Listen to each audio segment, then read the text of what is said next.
रिश्तेदार आलो पानी न पिए के लिए तो कुछ भेली होली। अरे हम का बताई हो, जौन भेलिया लिया के रखले रहा तखवा पर। अच्छा आउ तो भौजी खाए गई नी। भौजी हाँ लेकिन कैसे खाए गई नी? कैसे कैसे बताओ तनी।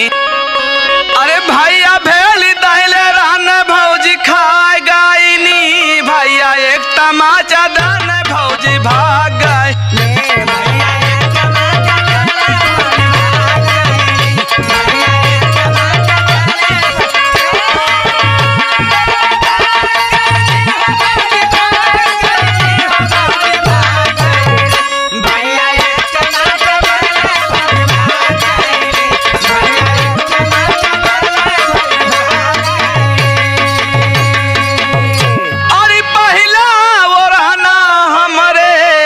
सासू जी के आया।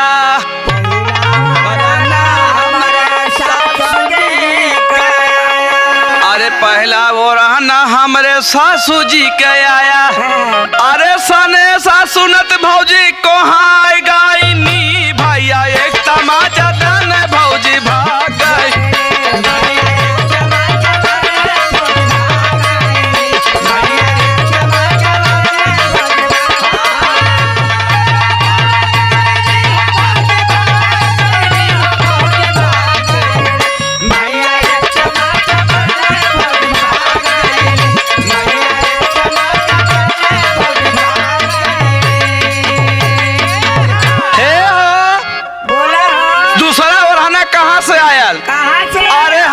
ससुर जी रहा का बताई हमार यह सुनत हुआ जिंदगी हमार याद बा लेकिन कैसे कैसे।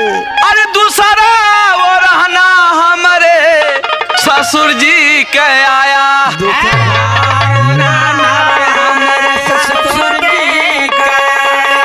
लेकिन दुल्हनिया इतनी चालू रहा वही खिड़किया में से वो हमेशा झांकल करे देखा का कहत हूँ। अरे दूसरा सनेसा हमारे ससुर जी के आया।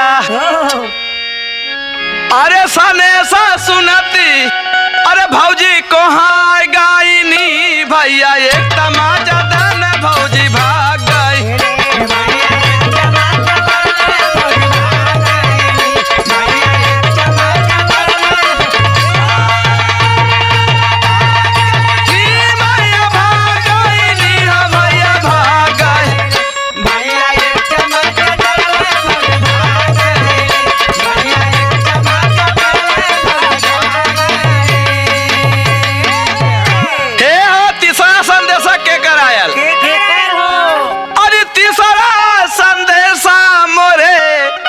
ननद जी के आया।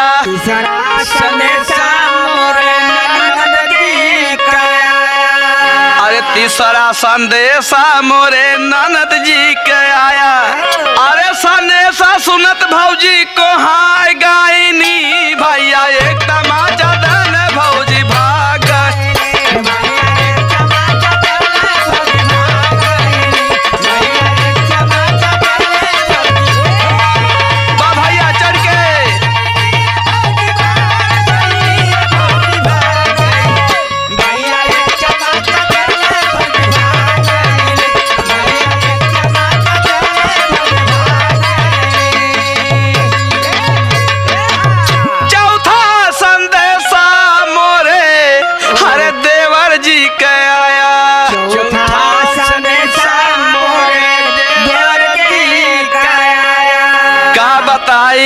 बड़ी चालू नहीं हरवा छटल रहा कौनो बतिया हो वही जंगलवा पहले सुन ले। अरे चौथी संदेशा मोरे देवर जी के आया। अरे सनेसा सुनत भौजी को हाय गाई नी। भैया एक तमाचा दाने भौजी भाग गई।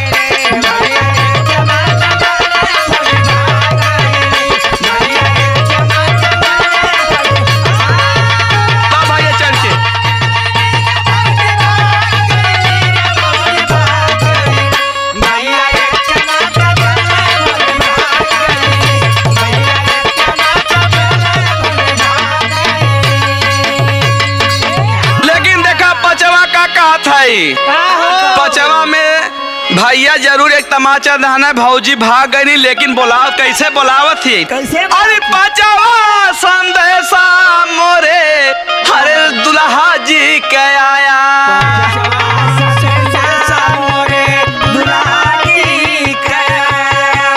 अरे पचवा संदेशा मोरे भतरो के आया लेकिन कैसे आया कैसे हो? अरे ये सनेरे सुनत भौजी खुशिया गायनी भैया भैया एक मीठा देखाओ न भौजी